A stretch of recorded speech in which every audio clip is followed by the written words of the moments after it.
Bonjour à tous. Donc, dans la pénombre chaleureuse de l'amphi Albax, nous allons reprendre les travaux sur ce thème de l'équité hors du droit, avec d'abord l'exposé de M. Laurent Fontbostier de Paris-Saclay, qui va nous parler d'une question d'actualité, l'équité intergénérationnelle, qui est au cœur de tous les débats, bien sûr, sur le climat. Merci, Monsieur le Président. Merci bien.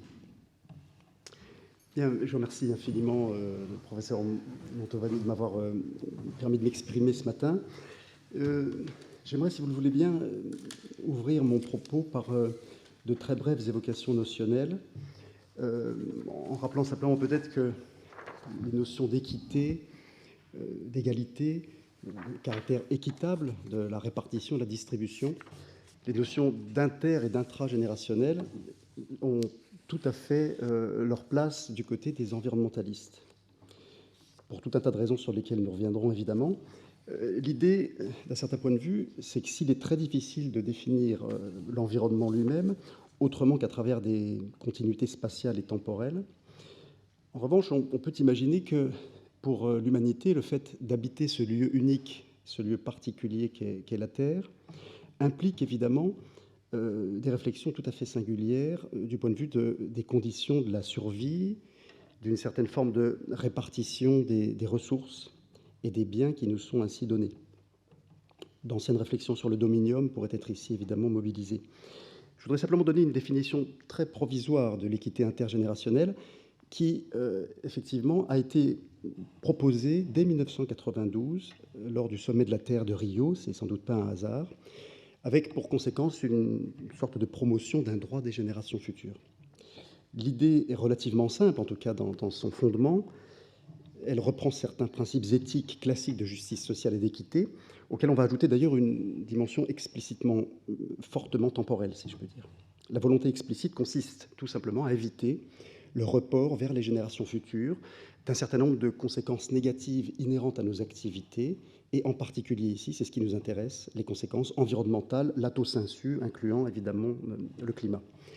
Conséquences d'une forme de développement, d'une modalité de développement tel qu'il a été promu par un certain modèle économique et industriel, pour faire court, depuis sans doute l'époque moderne, et en tout cas plus précisément l'ère industrielle. Ici, j'aimerais dire en deux mots, que le droit a toute sa pertinence. Il a une pertinence potentielle sur cette question, parce que le droit est un outillage. C'est un outillage qui habilite, qui interdit, qui impose, qui conditionne, qui distribue, ou redistribue parfois, qui répartit, partage, équilibre. Et bien évidemment, si notre colloque porte sur l'équité hors du droit, on peut quand même s'interroger sur les conditions d'une traduction de l'éthique, à laquelle je viens de faire indirectement allusion, dans les formes du droit. Une sorte d'éthos de la répartition, de l'équilibre, de l'égalité ou de l'équité. Donc le droit a vraiment son mot à dire, évidemment, sur ces questions-là.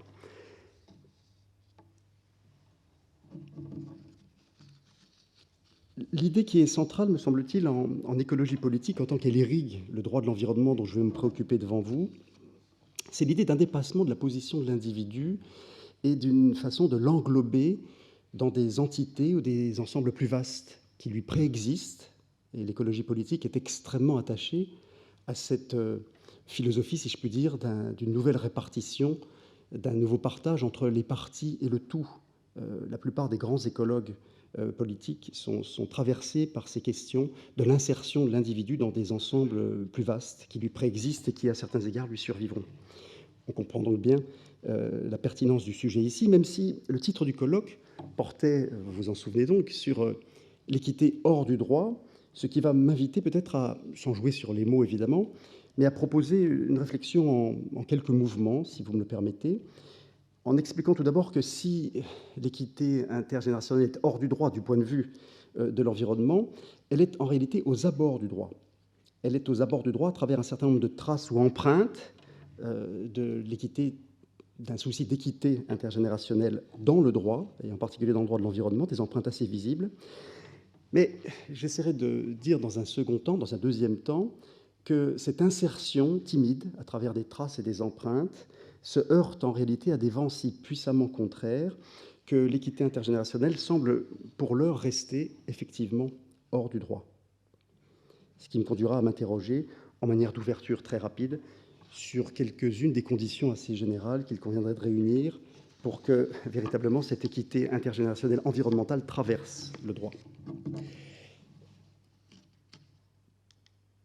Évocation notionnelle d'arrière-plan, le droit, d'une façon générale, n'est pas du tout insensible à l'idée d'un dépassement de l'individu comme cellule atomistique, si je puis dire, et le droit public en porte témoignage, bien évidemment, dans l'histoire des démocraties et des constitutions libérales, des notions comme l'intérêt général, l'ordre public, l'équilibre, qui est assez présent en réalité dans le droit, mais aussi peut-être plus récemment des notions comme, enfin plus récemment et en même temps très anciennement, des notions comme la solidarité ou la dignité, préparent, me semble-t-il, le terrain et peuvent être corrélés au principe d'équité intergénérationnelle, ce qu'on voit d'ailleurs assez bien dans un grand nombre de requêtes déposées devant des juridictions nationales lorsqu'il s'agit d'attaquer les États, point sur lequel je reviendrai dans quelques instants.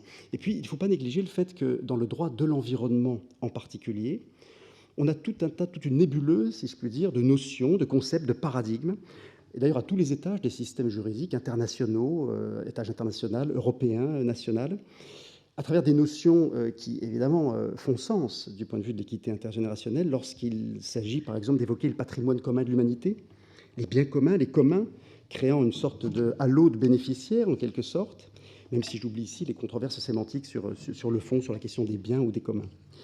Mais on a aussi toute une réflexion qui est en cours sur ce qu'on pourrait appeler les droits environnementaux comme droits collectifs, reposant sur un certain universalisme à leur tour, une subjectivation au profit de nouvelles entités et à partir d'une approche quantitative et qualitative qui implique, qui inclut l'environnement. Je pense à de nombreux textes qui consacrent le droit aux ressources naturelles permettant la satisfaction de besoins primaires. Je pense à la grande formule du droit à un environnement sain et équilibré, d'un droit à l'eau, à l'air. Peut-être plus récemment, et de manière trouble à certains égards, on pense à un droit à l'énergie, et de façon à la fois évidente et néanmoins relativement récente, à un droit à un climat vivable, à une planète habitable. À certains égards, l'approche fonctionnelle du droit de l'environnement, préserver, conserver, protéger pour, ce qui m'intéresse dans cette approche fonctionnelle, où des notions comme les équilibres biologiques ou écosystémiques vont, me semble-t-il, aussi dans le même sens. Et on pourrait y ajouter, évidemment, des thèmes, là aussi à première vue évidents et pourtant relativement singuliers ou nouveaux, que je ne vais pas détailler, qui sont peut-être un peu plus techniques d'ailleurs dans leurs implications juridiques. On pense à l'économie circulaire ou collaborative, par exemple, à la solidarité écologique, qui est au centre de nos discussions à bien des égards, mais aussi à des notions limitantes ou limitatives comme la capacité de charge ou les limites planétaires, par exemple, qui sont des notions qui, là encore, me semble-t-il, préparent le terrain. Je ne dis pas qu'elles déterminent nos réflexions futures, mais elles préparent, me semble-t-il, le terrain d'une manière très féconde. L'idée, c'est quoi? Toujours cette idée d'une insertion, d'un dépassement par le droit de l'individu comme centre ancien ou récent, disons, d'un système au profit de sujets, à entendre dans une double acception, qui, en première intention, reste peut-être installé dans un espace anthropocentrique, mais qui, en réalité, j'y reviendrai tout à l'heure dans une forme d'ouverture, s'ouvre à d'autres considérations.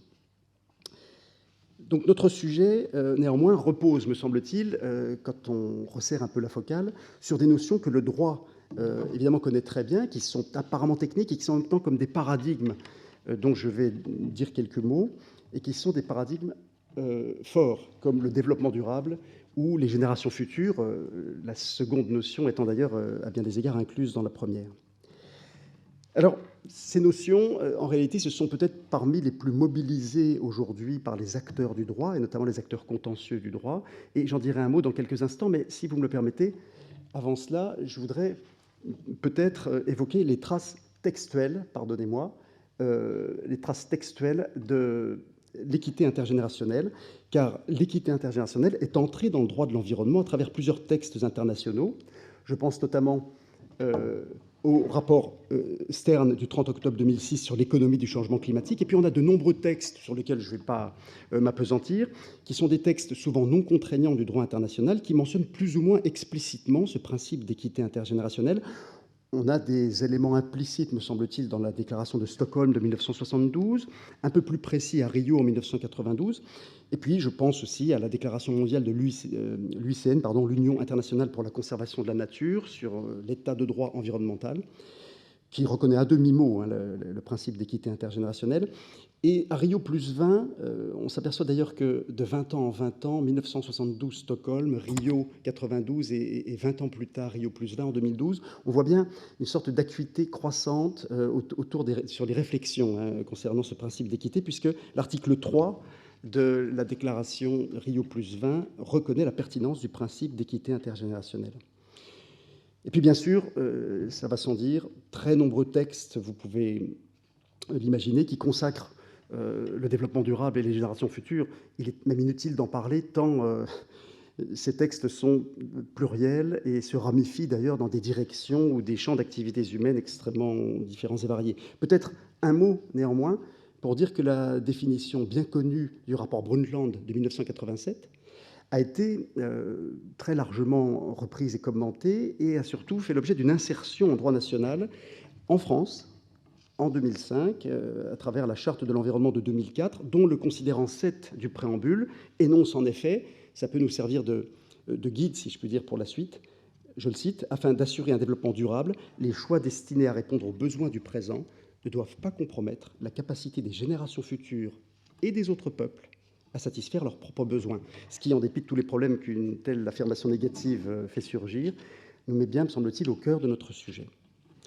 Alors, je voudrais justement maintenant m'arrêter quelques instants, si vous voulez bien, sur ce qui correspond dans mon esprit au passage d'une trace en direction d'une empreinte. Donc, quelque chose d'un peu plus fort, d'un peu plus affirmé, et qui correspond d'ailleurs à des développements, vous l'avez très bien dit, d'une brûlante actualité, et quand je dis brûlante, je pèse un peu mes mots, à travers la notion d'empreinte jurisprudentielle.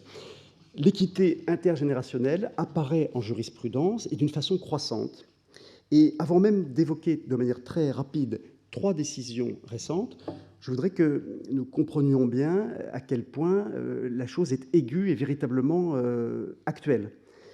Au moment où nous échangeons, au moment où je vous parle, environ 1600 actions en justice sont déployées de par le monde, émanant pour l'essentiel de la société civile ou des sociétés civiles, sous des formes variées, dans différents États. Alors, pas dans l'ordre international, parce qu'il manque, je n'ai pas le temps d'y revenir évidemment, tout un tas d'éléments structurels ou institutionnels qui permettraient de rendre crédibles de telles actions. En revanche, devant une centaine d'États, des actions pour inaction climatique et environnementale sont développées par un certain nombre de représentantes et de représentants de la société civile. Et c'est tout à fait symptomatique. D'ailleurs, ça pose la question, mais on y reviendra peut-être à travers des échanges ou des questions qui seront posées plus tard, de la légitimité des juges à s'emparer de ces questions-là. Les juges qui, d'ailleurs, sont souvent considérés comme intervenant non pas trop tard, mais après coup, et alors que rien n'a été fait. Donc, l'intervention des juges, les actions en justice sont déjà elles-mêmes symptomatiques d'un problème plus général. Et à propos des décisions dont je voulais vous parler, j'en ai isolé 3, il y en a déjà un certain nombre qui ont été rendues, mais beaucoup sont pendantes, en tout cas en attente. Et je vous en livrerai donc 3 très brièvement. La première, c'est une décision rendue par la Cour de Bogota, la Cour constitutionnelle colombienne, le 5 avril 2018. Et c'est une décision très intéressante, comme très souvent les décisions de cours latino-américaines, puisque l'univers latino-américain est un laboratoire extrêmement fécond pour nos affaires, en particulier pour l'environnement en général. Et la Cour va donner raison ici à un groupe de 25 enfants et jeunes qui étaient accompagnés d'une ONG dont je ne parlerai pas ici. Ce groupe, ces requérants, poursuivaient l'État pour irrespect de ses obligations climatiques en lien avec la politique colombienne de déforestation. C'est vrai que la Colombie avait perdu une surface très importante, en peu d'années d'ailleurs, de la forêt amazonienne. Les juges, dans cet arrêt du 5 avril 2018, enjoignent à la puissance publique d'élaborer un plan d'action dans les 5 mois pour préserver la forêt. Et ce qui est très intéressant pour nous, c'est que la Cour indique bien que les droits accordés par la Constitution colombienne impliquent, je la cite dans la traduction française, une transversalité et concernent les êtres humains qui y habitent et qui doivent pouvoir jouir d'un environnement sain leur permettant de mener une vie digne et de jouir du bien-être. Les requérants eux-mêmes, ça n'est pas anodin me semble-t-il, insistent sur la dimension spatialement et temporellement globale de leur requête, c'est-à-dire relativement aux personnes visées et à l'espace juridictionnel concerné. Les personnes visées sont celles peuplant la Terre aujourd'hui et demain, et l'espace juridictionnel même concerné ne se limite pas à celui de la juridiction habituelle de ce tribunal.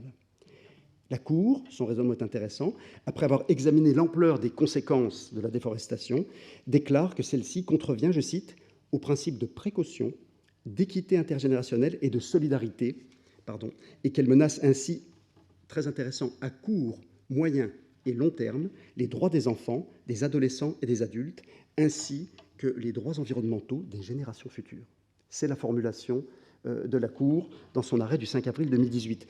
Autre décision sur laquelle je m'arrête 2 ou 3 minutes simplement, très spectaculaire, récente et pourtant déjà abondamment commentée, c'est la décision sur notre continent de la Cour constitutionnelle Karlsruhe en Allemagne, décision du 24 mars dernier, qui n'a été publiée que le 29 avril, et qui repose sur des fondements un peu différents, mais on voit bien qu'il y a un effet de confluence ou de convergence dans les problématiques. Cette décision, il faut le dire, vraiment a fait grand bruit, elle a été commentée déjà abondamment, j'ai fait allusion. C'est une décision qui invalide partiellement la loi fédérale sur le climat du 12 décembre 2019. Et parmi les motifs de cette invalidation relative, la Cour analyse les exigences étatiques pour la réduction des émissions de gaz à effet de serre postérieures à 2030 comme insuffisantes. C'est-à-dire que la Cour regarde de près les projections d'engagement de réduction de l'État fédéral à horizon 2030 puis 2050, et la Cour considère que les éléments livrés par l'État fédéral ne rendent pas crédible la trajectoire pourtant proposée, que s'impose l'État lui-même, peut-être pas sur la période 2021-2030, mais de 2031 à 2050. C'est une décision extrêmement puissante dans ses effets. Elle a un effet neutralisant et un effet injonctif, si je puis dire, à l'endroit de l'État fédéral. Mais surtout, du point de vue du raisonnement, la Cour ne s'appuie pas sur une théorie des droits subjectifs environnementaux des générations futures. La Cour affirme, je cite, que le devoir de protection imposé à l'État par la loi fondamentale allemande inclut le devoir de protéger la vie et la santé humaine contre les dangers émanant du changement climatique.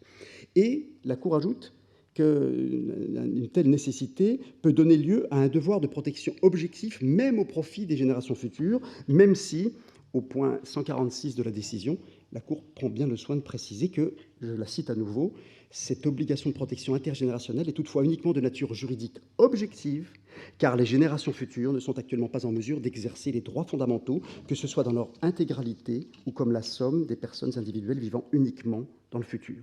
Je reviendrai dans peu de temps sur peut-être les difficultés d'une mise en place de mécanismes juridiques permettant de donner la parole au futur d'un certain point de vue, même si, on y reviendra, le droit est fait d'artefacts permettant tout un tas de, non pas d'acrobatie, mais d'invention, évidemment.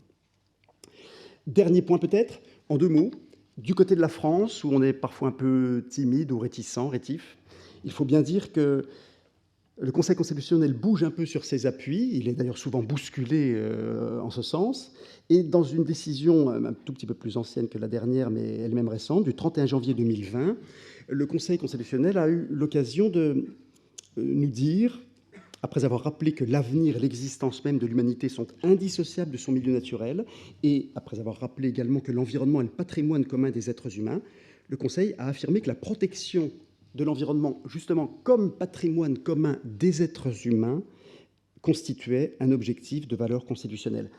Il n'y a rien de très précis du côté des générations futures à ce stade, évidemment, mais vous comprendrez que cette sorte de valorisation de l'humanité dans sa continuité pourrait préparer le terrain de jurisprudence future plus audacieuse, adossée elle-même au préambule de la Charte de l'environnement, dont je vais avoir l'occasion de vous reparler dans quelques minutes. Donc, si l'on comprend bien, à travers ces 3 illustrations, j'aurais pu en donner beaucoup d'autres, on peut avoir le sentiment que les générations futures et le principe d'équité intergénérationnelle passeraient progressivement du statut d'incantation hors droit à celui de normes susceptibles de servir de fondement juridique à de nouveaux droits et obligations. Je parle d'empreinte ici parce qu'il me semble que, sans être un adepte absolu de la théorie réaliste de l'interprétation, il me semble que le droit, c'est ce que finit par dire le juge, ou en dernière analyse, le juge joue un rôle très important dans l'édiction ou l'énonciation du droit. Et pourtant, ayant dit cela, évidemment, l'environnementaliste qui ne dort jamais en moi que d'un œil et qui est souvent frappé de collapsologie ou de solastalgie ne peut que évoquer des vents contraires. Les vents contraires pour que nous prenions bien conscience du fait que lorsqu'on évoque la dimension hors droit de l'équité intergénérationnelle, pour ce qui est des environnementalistes, il n'y a aucun doute, oui, aux abords du droit peut-être, en affleurance en quelque sorte, tout proche de nous, mais pas encore véritablement à l'intérieur du droit, ou si peu. Pourquoi ? Parce que ces vents politico-juridiques contraires auxquels je fais allusion, je vais être obligé d'être très synthétique parce que ça pourrait nous emmener très loin, et nous avons à la présidence un très bon spécialiste d'une bonne partie de ces questions. Des vents contraires, tout simplement parce que, d'une part, il faut bien reconnaître que la puissance publique elle-même est assez fortement insensible à ce qu'on pourrait appeler la problématique du temps long.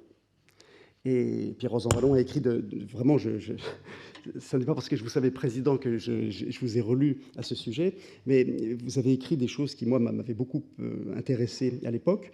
Vous expliquez très bien la préférence pour le présent en tant qu'elle caractérise assez bien les démocraties libérales. Et c'est vrai que lorsque des femmes et hommes politiques sont travaillés par les logiques de mandat, la circularité des mandats, des reconductions, un temps communicationnel et politique qui est souvent un temps court, évidemment, devoir absorber dans un programme politique une sorte de continuité du temps long, d'ailleurs travailler en réalité ce temps tout à la fois par l'urgence extrême de certaines problématiques et par un temps, non pas immémorial, mais extrêmement long.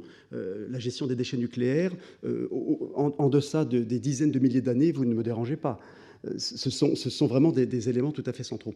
Et donc là, cette torsion des temporalités, en quelque sorte, elle est déjà, me semble-t-il, un élément très complexe sur lequel il faudrait pouvoir appuyer et agir considérablement. Ça, c'est un point important. D'autant que, je me permets cette toute petite précision technique, on ne peut pas traiter la biodiversité et les questions climatiques de la même manière.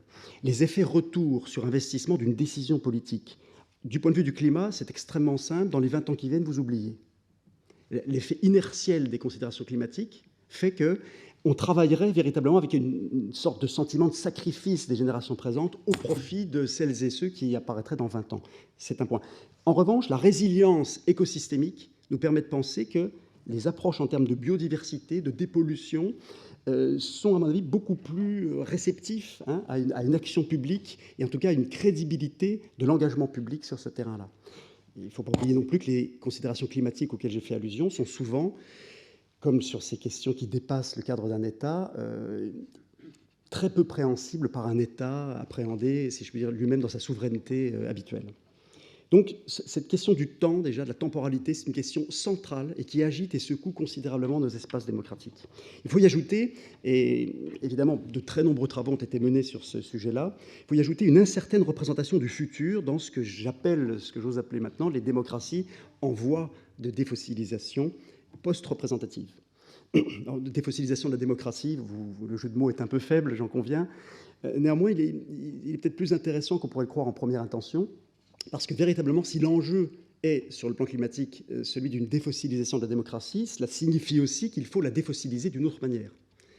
Donc il faut la rendre plus vivante, et donc pas forcément supprimer la démocratie représentative, mais disons lui donner des adjuvants, la nourrir d'une toute autre manière. Et ici, bien évidemment, se pose la question des conditions dans lesquelles il serait possible de rendre visible, à travers, non pas un Parlement des invisibles, mais à travers telle ou telle entité ou institution, la parole des absents, de ceux qui ne sont pas encore là, à certains égards.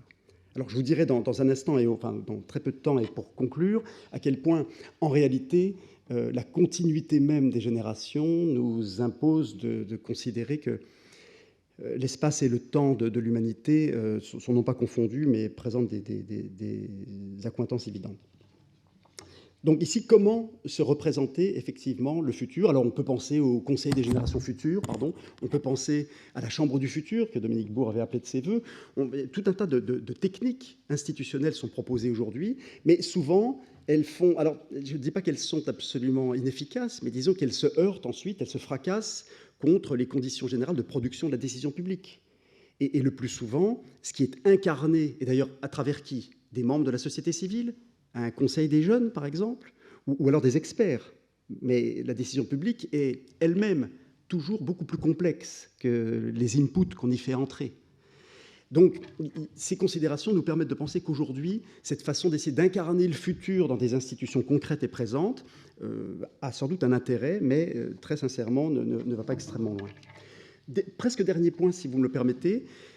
Une question centrale, évidemment, puisque j'ai parlé d'une définition un peu stipulative du développement durable tout à l'heure, mais l'un des points centraux, évidemment, pour qui s'intéresse aux besoins d'aujourd'hui et à ceux de demain, c'est la question de ce que j'appellerais l'éjection massive, c'est-à-dire hors délibération démocratique et publique, tout à la fois de la détermination des vrais besoins et l'éjection aussi des débats relatifs aux nuisances et aux technologies.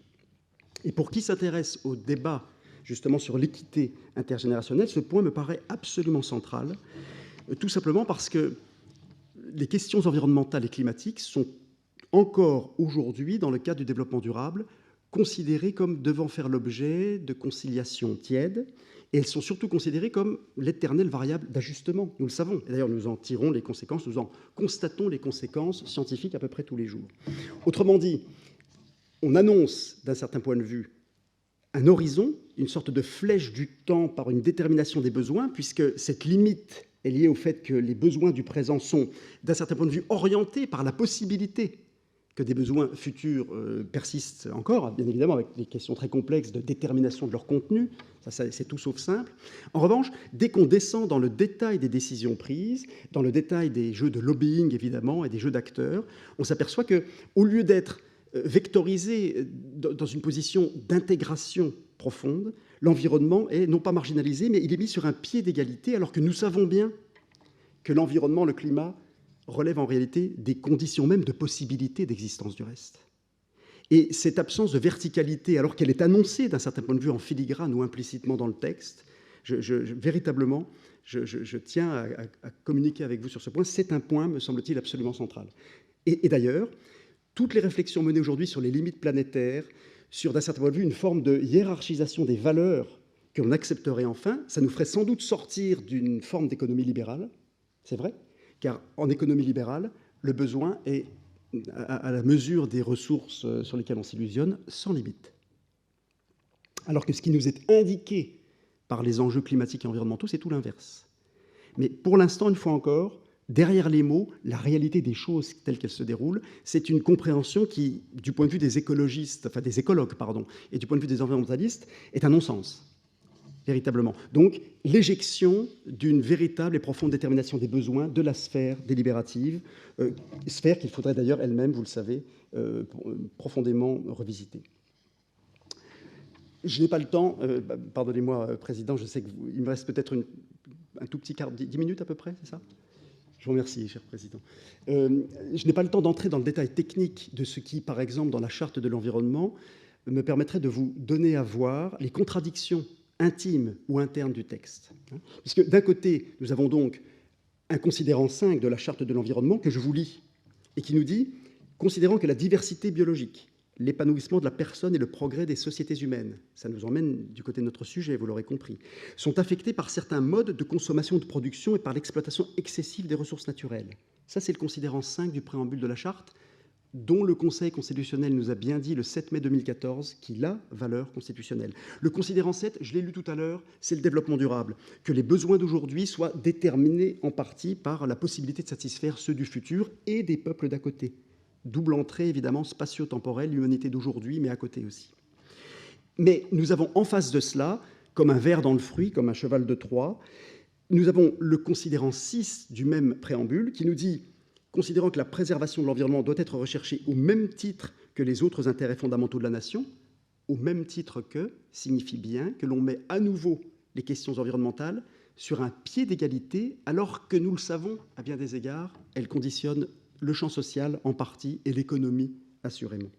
Et l'article 6 de la Charte, non plus le considérant 6, mais l'article 6, ne dit pas autre chose, lorsqu'après avoir expliqué que les politiques publiques doivent promouvoir un développement durable, à cet effet, elle concilie la protection et la mise en valeur de l'environnement, le développement économique et le progrès social. Vous voyez, cette logique libérale de conciliation, je ne nie pas qu'il faille des conciliations. Quand on descend dans le dédale ou le détail technique des décisions, il en faut toujours. Mais disons qu'à titre principiel, glisser insensiblement d'une logique verticale de soumission, d'un certain point de vue, ou d'inféodation partielle, à une forme d'égalité stricte, est quelque chose qui, du point de vue de la logique juridique, pose quand même un certain nombre de problèmes. J'aurais pu, je n'ai plus le temps, vous évoquer un certain nombre de choses sur, comme peut-être une forme de ruse de la raison historique, je pense aux articles 4 et 5 de la Déclaration des droits de l'homme et du citoyen, Article 4, la liberté consiste à pouvoir faire tout ce qui ne nuit pas à autrui. Autrui que vous interpréterez sans doute comme moi ici, comme l'autrui d'aujourd'hui et l'autrui de demain, pourquoi pas. Et n'a de borne que celle qui assure, donc l'exercice des droits naturels de chaque homme n'a de borne que celle qui assure aux autres membres de la société, là encore, les autres membres de la société sont potentiellement ceux d'aujourd'hui et pourquoi pas ceux de demain, la jouissance de ces mêmes droits. Article 5 de la Déclaration, nous sommes en 1789. La loi n'a le droit de défendre que les actions nuisibles à la société, ce qu'on peut relire comme signifiant la loi a le droit de défendre les actions nuisibles à la société, société qui, là encore, me semble-t-il, abrite tout à la fois les générations d'aujourd'hui et pourquoi pas les générations futures. Donc, d'un certain point de vue, et j'en ai presque terminé, Monsieur le Président, d'un certain point de vue, on a le sentiment ici que rien que dans le monde du droit, des vents contraires rendent assez complexe l'insertion en profondeur de cette équité intergénérationnelle qu'on prendrait enfin au sérieux pour plagier Dworkin. Donc cette insertion difficile, elle est en plus, me semble-t-il, malheureusement, tragiquement appuyée par, là je vous avais mis les textes d'appui bien sûr, tragiquement appuyée par ce que j'appellerais des forces ambivalentes et des représentations complexes. Et évidemment, pour comprendre en quoi le droit est lui-même inapte, pour l'instant, ou impuissant à véritablement absorber ces nouvelles injonctions, car il s'agit d'un certain point de vue d'injonctions qui nous sont faites du dehors, eh bien, il faut évidemment associer au droit tout un tas d'éléments qui relèvent de représentation, évidemment, du champ social, du champ économique. Et là, je n'ai évidemment aucune compétence pour vous en parler, mais je crois important de ne jamais négliger l'interaction entre le droit et des déterminants extra-juridiques, évidemment, qui pèsent très puissamment dans la balance. Un imaginaire particulier, par exemple l'imaginaire économique de la croissance illimitée, ou de l'actualisation possible. Il y a tout un tas de théories économiques, évidemment, sur ces questions-là. Ça, c'est pas du tout anodin. Et puis, évidemment, des contraintes exogènes, mais qui en même temps remplissent le système de tout un tas d'effets, comme les notions démographiques. La démographie, quand on travaille sur un monde limité, en commun partage et dont il faut partager des éléments, si je puis dire, ou assurer une répartition équitable, vous imaginez bien qu'en 1789, penser les libertés comme la liberté d'entreprendre au droit de propriété, ça se fait dans un univers où nous sommes 850 millions. Eh bien, dans 10 ans, nous serons 10 fois plus sur Terre. On peut faire croire technologiquement que le monde se dilate, et qu'en réalité, et c'est vrai à certains égards, nous arrivons à explorer certaines de ces ressources inexploitables auparavant, il n'en demeure pas moins que le monde n'a pas énormément changé et les données démographiques, elles, sont tout à fait spectaculaires. Et je fais preuve ici, bien sûr, d'aucun malthusianisme implicite, c'est pas du tout mon sujet. Donc c'est une donnée qui apparaît comme autant de contraintes d'un certain point de vue. D'autres éléments, évidemment, c'est les éléments technologiques dont j'ai déjà parlé. Si un président de la République, et je suis désolé de le dire, et je ne le nommerai pas, bien sûr, nous dit que la 5G traite la 5G non pas par-dessus la jambe, mais, si je puis dire, en évoquant les amis chez la lampe à huile, c'est assez symptomatique. Je ne lui en fais pas le grief absolu, mais je veux dire qu'il est symptomatique de ces problématiques d'inflation technologique, si je puis dire, dont nous savons bien qu'en général, elle ne renvoie pas forcément ou nécessairement à des besoins absolus. Donc, les besoins sont autocréés d'un certain point de vue. L'État lui-même se rend complice d'un certain nombre de manœuvres relevant de ce qu'on pourrait appeler des dissonances informationnelles.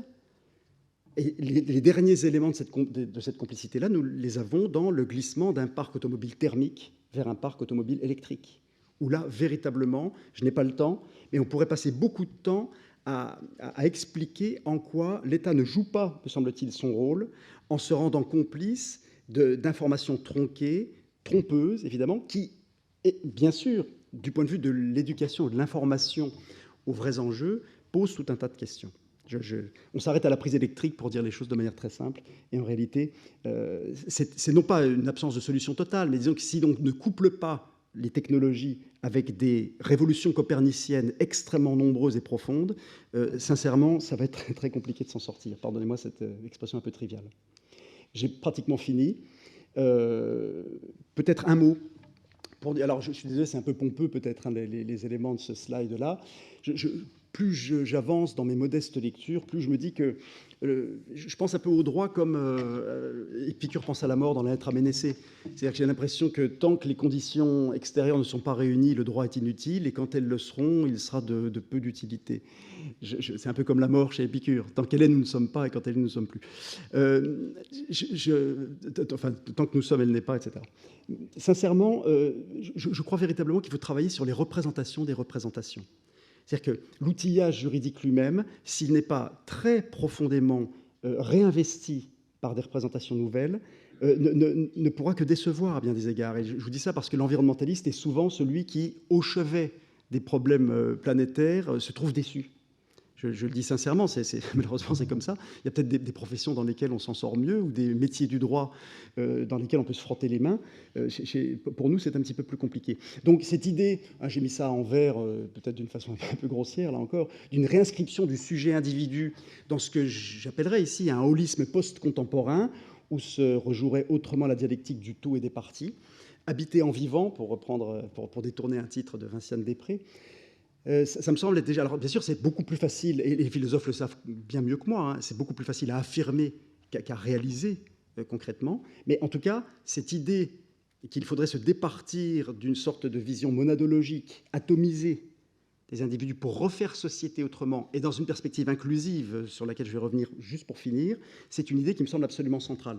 Et ça veut dire notamment, évidemment, qu'il faut aussi concevoir l'équité intergénérationnelle dans une perspective ouverte.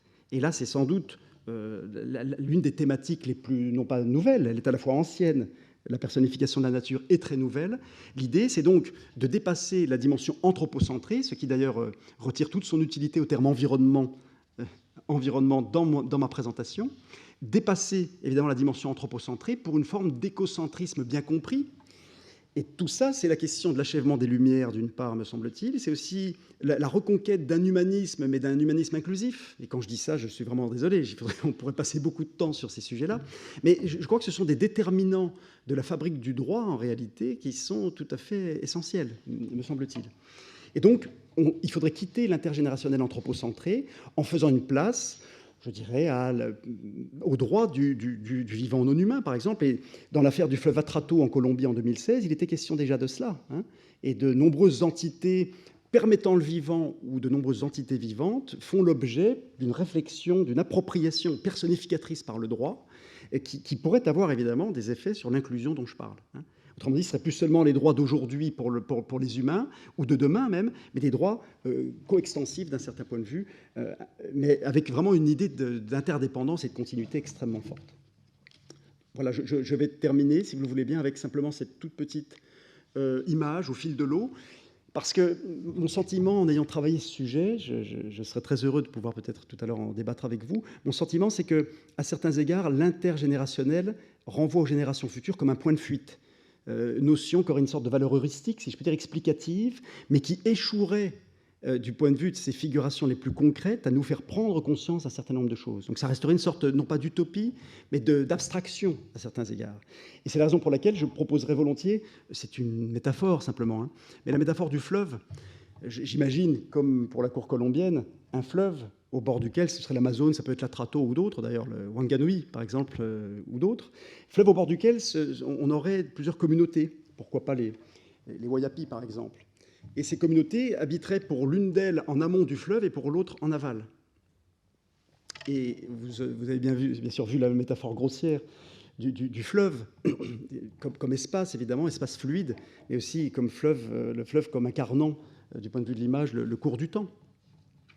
Et l'idée serait que ceux qui sont situés, la communauté située en amont, auraient non seulement des égards pour le fleuve parce qu'elle sait, alors elle pense fleuve peut-être, ça c'est la question, c'est pas du tout anodin à mon avis si l'anthropologie et l'ethnologie sont extraordinairement réactivées aujourd'hui dans nos centres de réflexion d'un certain point de vue, dans nos cercles de pensée. Parce que le transgénérationnel, c'est pas seulement ceux qui viendront, c'est aussi une forme de mémoire pour les pratiques anciennes, ceux d'avant. D'un certain point de vue, celles et ceux d'avant. Et ce que je trouve assez beau dans cette métaphore, c'est que la métaphore du fleuve nous permettrait de nous dire qu'en réalité, quand on parle de génération future ou d'intergénérationnel, il ne faut jamais oublier que l'intergénérationnel est déjà là. non seulement à travers les enfants, les adolescents, qui sont nombreux à avoir mené les actions en justice dans le cadre climatique que j'évoquais tout à l'heure, mais déjà là, au sens où il ne faut pas espérer beaucoup de notre capacité à intégrer les générations futures si déjà les peuples d'à côté, ou celles et ceux d'à côté, sont profondément et prodigieusement négligés par le droit. D'où cette peu habile métaphore, j'en conviens, pour conclure mon propos. Je vous remercie.